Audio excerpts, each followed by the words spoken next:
చేసిన పిదప రాష్ట్రంలో ప్రజాపాలకులు వచ్చిన కంటకుల స్థానంలో ప్రజాపాలకులు వచ్చిన నేపథ్యంలో నాకు లోకల్గానే ఇప్పుడు పోలీసుల ప్రవర్తన మారే ఉంటుంది, అంతా చెప్పిన వెధవ పనులన్నీ చేసే పనికిమాల వాళ్ళు కాదు పోలీసులు అనే ఒక సద్భావనతో నేను ఇక్కడ గత మాసంలో ప్రభుత్వం మారిన తర్వాత నేను కంప్లైంట్ ఇవ్వటం జరిగింది 10వ తారీఖు. దాన్ని మొన్న మళ్ళీ అనుకోకుండా యాదృచ్ఛికంగా అది 11వ తారీఖు అయింది. ఆ 11వ తారీఖు నాడు ఎఫ్ఐఆర్ చేయటం, మరి నిన్న అది ప్రజాబాహుల్యంలోకి రావటం, ఇవన్నీ జరిగినాయి. ఇప్పుడు అక్కడ వాళ్ళు మాట్లాడే మాటలు ఏంటంటే, ఇవాళ సాక్షి పేపర్లో ఇప్పుడు 3 సంవత్సరాల క్రితం జరిగిన దానికి ఇప్పుడు కేసు ఎలా పెడతారు, అసలు ఇది చెల్లుతుందా, సుప్రీంకోర్టు తీర్పుకి అది కంటెంప్ట్ అవుతుంది, వేసుకోరా కంటెంప్ట్, చెప్పుచ్చు కొడతారు. కంటెంప్ట్ అని వేసుకుంటే మీకు కనీస అవగాహన కూడా లేని సుంఠాలు అని చెప్పి మా భాషలో చెప్పాలంటే జోడుచు కొట్టేస్తారు. అరే సరే, దానికి నేను సమాధానం చాలా స్పష్టంగా చెప్పా. ఇప్పుడు 3 సంవత్సరాలు అంటున్నారు. మరి ఎఫ్ఐఆర్లోనే చంద్రబాబు నాయుడు గారి పేరు లేదు. 35 మందో 36 మందో ఉంటాయి. కేవలం అప్పటికప్పుడు 37వ పేరుగా మరి మా పార్టీ అధ్యక్షులు చంద్రబాబు నాయుడు గారిని చేర్చి, మరి ఆయన్ని 5.5 సంవత్సరాల తర్వాత అప్పటికప్పుడు రఘురామరెడ్డి నంద్యాల వెళ్ళి మరి లేపుకొచ్చారు. మరి అప్పుడు ఎలా చేశారు? 5.5 సంవత్సరాల తర్వాత ఎలా చేయగలిగారు? మరి ఇదే ఇందులో ఏమన్నా 3 సంవత్సరాలకే ఎలా చేస్తారో అని మీరు ప్రశ్నిస్తున్నారు కదా. మరి 5.5 సంవత్సరాల తర్వాత మీరు ఎలా చేశారు ఆలోచించుకోండి. అంటే మీరు ఏదైనా చేయొచ్చు, కానీ అదే మీకు తగిలితే మీకు ఇటువంటి రూల్స్ అనేవి గుర్తొస్తాయా? ఏ రూలు లేదు. వేసుకోవచ్చు, ఒక క్రైమ్కి ఎవిడెన్స్ దొరికినప్పుడు వేసుకోవచ్చు. ఇంకొకటి, అప్పుడు గుర్తు తెలియని వ్యక్తులు కుట్టారు అని చెప్పి స్టేట్మెంట్ ఇచ్చారు, ఇప్పుడు వీళ్ళ పేర్లు పెట్టారు అని మాట్లాడారు. నేను చెప్పింది కొట్టినోళ్ళ గురించి కాదరా డుమ్రి, నేను చెప్పింది కొట్టిన వాళ్ళు గుర్తు తెలియని వ్యక్తులని నేను చెప్పిన దాంట్లో తప్పేమీ లేదు.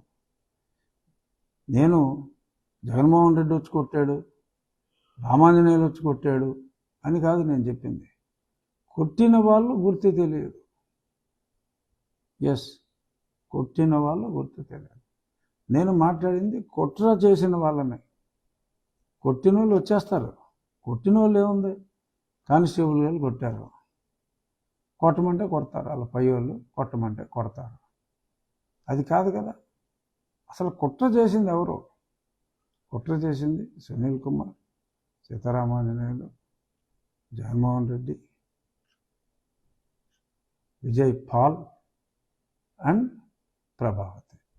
హాస్పిటల్ రికార్డులు తారుమారు చేసింది ప్రభావతి. ఇంకోటి, మరి అందులో నేను చెప్పిన దాంట్లో తప్పే ఉంది. మరి ఎందుకు అంటే, సరే సాక్షి చదివే వాళ్ళు ఎవరో లేరు ఇప్పుడు పెద్దగా, అయినప్పటికీ కూడా పట్టించుకోని అవసరం లేకపోయినా కూడా క్లారిఫికేషన్ ఇద్దాం.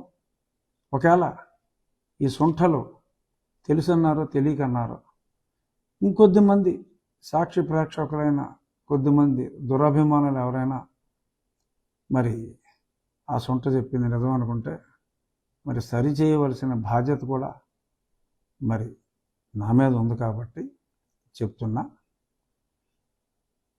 1 by 1 సుప్రీంకోర్టు ఈ కేసు కొట్టేయలేదు.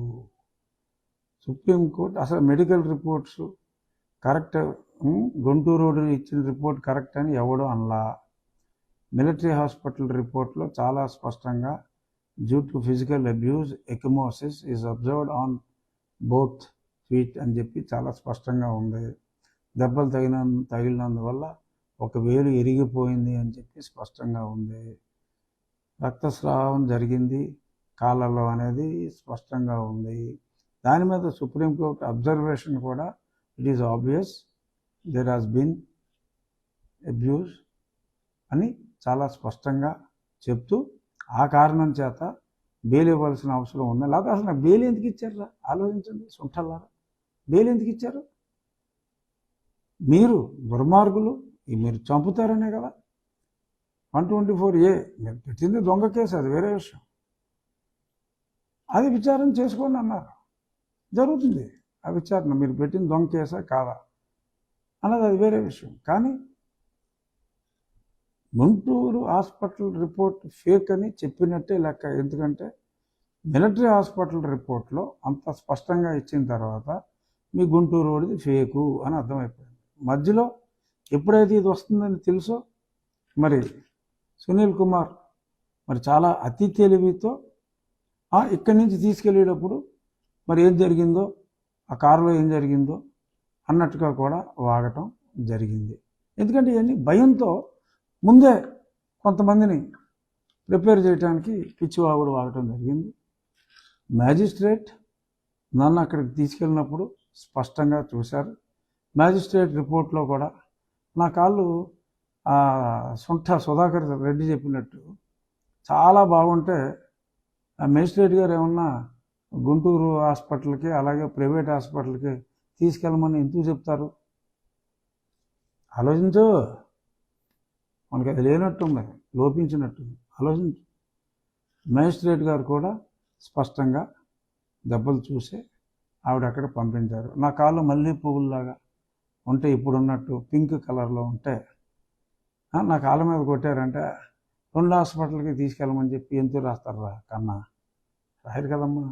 సో స్పష్టంగా ఆ గుంటూరు హాస్పిటల్లో కూడా ఒరిజినల్ రిపోర్ట్స్ వర్ క్లియర్. సునీల్ కుమార్ అక్కడికి వెళ్ళి ప్రభావతిని భయపెట్టి రిపోర్ట్స్ మార్చిన సంగతి నాకు అక్కడ డాక్టర్లే స్పష్టంగా చెప్పారు. ఆ డాక్టర్లు కూడా విచారిస్తారు, విచారణలో అన్నీ వచ్చేస్తాయి. ఈలోపే గుంటూరు హాస్పిటల్లో చెప్పింది ఒప్పుకున్నారు, హైకోర్టు ఒప్పుకుంది, సుప్రీంకోర్టు ఒప్పుకుంది అని చెప్పి యథవేషాలు. హైకోర్టులో ఇంకా మ్యాటర్ పెండింగే ఉంది, అసలు డిస్కషన్కే రాలా. ఆ రిపోర్ట్లు బయటకు వస్తాయి. ముందే ఏ డాక్టర్కి హైకోర్టు రిఫర్ చేసింది, దాన్ని ఎలాగ మార్చాలని చెప్పి చూశారు. వాళ్ళ రిపోర్ట్లు పక్కన పెట్టి కొత్త వాళ్ళ రిపోర్ట్లు తీసుకుని శ్రీమతి ప్రభావతి గారు ఎలాగా ఇచ్చారు. ఇవన్నీ వచ్చేస్తాయమ్మా. అసలు ఏం ఇబ్బంది లేదమ్మా. అన్ని ఎవిడెన్స్లు నా దగ్గర ఉన్నాయమ్మా. ఫలానా వాళ్ళని కదిపితే మొత్తం జరిగిందంతా వచ్చేస్తుంది. It's open fact. ఒరిజినల్గా డాక్టర్లు తప్పుడు రిపోర్ట్ ఇవ్వడానికి నిరాకరించారు. వాళ్ళని అడిగితే చెప్తారు. ఒకడు కాకపోతే ఒకడైనా నిజం చెప్తాడు కదరా. ఇప్పుడు మీరు అబద్ధం చెప్పమంటే ఎవడు అబద్ధం చెప్తాడు? అందులో డాక్టర్లు, సిన్సియర్ డాక్టర్లు అబద్ధం చెప్తారా? అందరూ ప్రభావితుల్లాగా ఉండరు కదా, అందరూ సుధాకర్ రెడ్డిలాగా సొంటలు కాదు కదా ఏది పడితే అది మాట్లాడేయటానికి. సో చాలా స్పష్టంగా అక్కడ డాక్టర్లతో కూడా నేను మాట్లాడాను. ఒక కార్డియాలజిస్ట్ నన్ను వచ్చి నా కాళ్ళ మీద దెబ్బలు చూసి, రాజుగారు మీరు బ్లడ్ థిన్నర్ వాడాలి అని చెప్పాడు. అతను అడిగితే నిజం చెప్పలా. ఆ కార్డియాలజిస్ట్ పేరు నాకు తెలియదా? అబద్ధం చెప్తాడా? సో ఇప్పుడు ఈ సాక్షులకి ఎవరైతే సాక్షులు ఉన్నారో, సాక్షులుగా రాబోతారో వాళ్ళందరికీ కూడా రిస్క్ ఉంది. కాబట్టి ఈ ఎవరైతే మరి A1, A2, A3లుగా ఉన్నారో మరి డెఫినెట్గా వాళ్ళని అరెస్ట్ చేయాలి. అరెస్ట్ చేసి మరి విచారించాలి. ఇనిషియల్ ఇన్వెస్టిగేషన్ కంప్లీట్ అయ్యేదాకా వాళ్ళని ఓపెన్గా తిరగనివ్వకూడదు. ఇది ఒక చాలా దారుణమైన దుర్ఘటన. ఒక మెంబర్ ఆఫ్ పార్లమెంట్ని తీసుకెళ్ళి ఆ విధంగా చంపే ప్రయత్నం చేయటం అనేది చాలా దారుణమైన సంఘటన.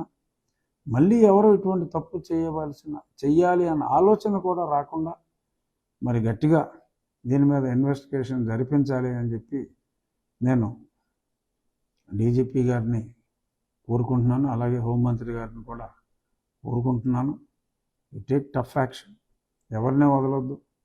307 కేసు ఇది. కస్టడీలోకి తీసుకోండి, విచారించండి, సాక్షులందరినీ ప్రొటెక్షన్ ఇవ్వండి. ఎందుకంటే సాక్షులకి రిస్క్ ఉంటుంది. వీళ్ళు ఏదేదో మేనేజ్ చేస్తారు, ఏదో ట్వీట్లు వేయాలని ఏమేయాలని చూసుకున్నా దానికి శాంక్టిటీ లేదు. అది నేను క్లారిఫై చేసా ఎవరన్నా అనుమానం ఉంటే. సో ఎవరైతే డాక్టర్స్ ఉన్నారో ఆ డాక్టర్ల మీద ప్రెషర్ పెట్టకుండా యు కీప్ ఏ వాచ్.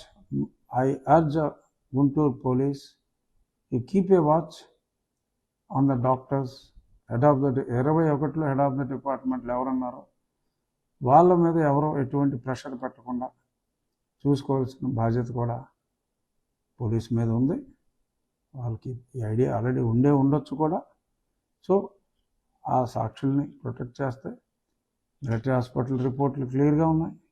అది ఒక హైకోర్టు జడ్జి గారి సమక్షం, ఇప్పుడు హైకోర్టు జడ్జి గారు ఆయన సమక్షంలోనే జరిగినాయి. మేజిస్ట్రేట్ గారు చూశారు. ప్రభావతి సునీల్ కుమార్ ఏమీ లేదని అన్నంత మాత్రాన అన్ని రికార్డులో క్లియర్గా ఉంది. జడ్జి గారి అబ్జర్వేషన్ కూడా క్లియర్గా ఉంది. అవసరమైతే ఆ మేజిస్ట్రేట్ని కూడా సాక్షిగా పిలుస్తాం. ఆవిడేం అబ్జర్వ్ చేశారో కూడా తెలుసుకుంటాం. అన్నీ తెలుసుకుంటాం. అమ్మ సుధా, సునీల్ అతిగా ఆవేశపడి మరీ అడ్డగోలుగా దొరికేయకండి. దొరికేశారు ఎలాగో, బట్ మీ అతివాగుడు వలన ఇంకొన్ని ప్రమాదాలు ఇంకొంచెం తొందరగా ముంచుకొస్తాయి. సరే, మీరు ఎంత అతిగా మాట్లాడితే మాకు అంత మంచిది. అంత తొందరగా ఈ కేసు కూడా క్లోజ్ అయ్యే అవకాశం ఉంది. కేవలం సాక్షి చెడ్డ రాతల గురించి క్లారిఫికేషన్ ఇవ్వటం కోసం నేను ఈ ప్రెస్ మీట్ పెట్టడం జరిగింది.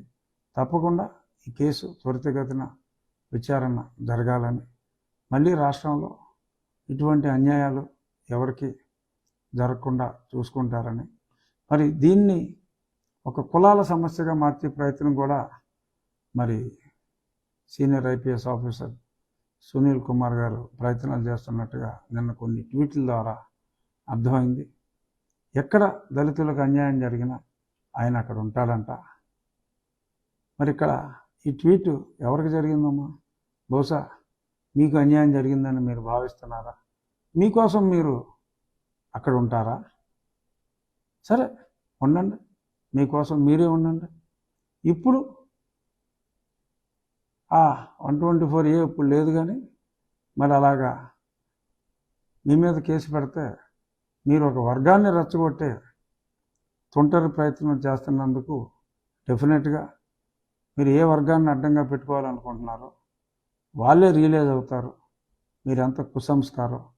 సుధాకర్ గారిని మరి దారుణంగా నిర్బంధించి రోడ్ల మీద చేతులు కట్టి కొట్టినప్పుడు ఏమైపోయాడు ఈ సునీల్ కుమార్? ఎవరి నోట్లోనో మూత్రం పోశారు అక్కడ, ఒక దళితుడి నోట్లో. అప్పుడు ఏమైపోయాడు ఈ సునీల్ కుమార్? హెల్మెట్ లేదని కొట్టి చంపేశారు ఒక దళితుడిని. ఏమైపోయాడు ఈ సునీల్ కుమార్? అప్పుడు ఏమైపోయాడు ఈ సునీల్ కుమార్ అని సోషల్ మీడియా ఘోషిస్తోంది. ఇవాళ TV5 ఉదయం మూర్తి గారి డిబేట్లో కూడా ఆ విషయాన్నే మూర్తి గారు కూడా ప్రస్తావించడం జరిగింది. So people are watching, my dear Sunil Kumar, people are watching.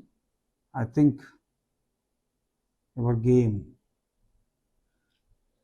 has come to an end. So let us see. తప్పకుండా నిందితుల్ని అరెస్ట్ చేయాలి, కస్టడీలో విచారించి తెలుసుకోవాలి.